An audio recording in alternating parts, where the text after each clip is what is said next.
Hello, Your Honor. Good morning. Hi. Who's this with you? My mother, Oh, Carlene. Hi.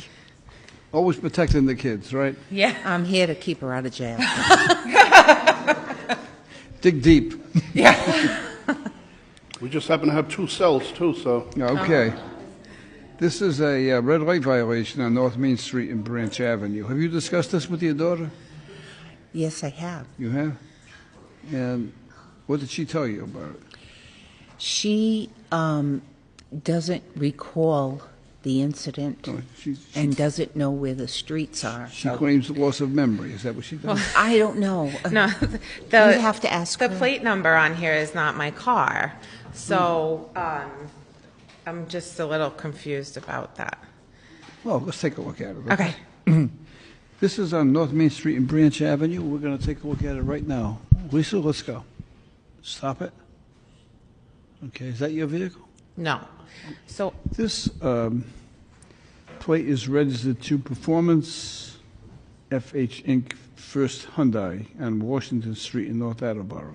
yes. Are you familiar with that location? Yes, I am. I actually bought my car there. My car had a recall. I don't remember the exact date, but they gave me a ride to work. Oh, you weren't driving the car? No. And then they ultimately gave, when my car had to wound up staying there for 3 weeks for a safety recall. Well, what happened here, I suspect, Inspector Quinn, is that the summons went to the dealership, and they gave us her name, saying she was driving the car. Your name is not on the summons. The only reason you are here today is because a summons was sent to this car dealership, Right. because the car is registered to the car dealership. Yeah. Right. They notified us that you were driving the car on that day. So I'm not going to take any action on this, and the summons is going to go back to them. Okay. Okay. Right? So I'm not dismissing it. I'm exonerating you based on what the representation you're making before the court, that you weren't driving the car. Right. Okay.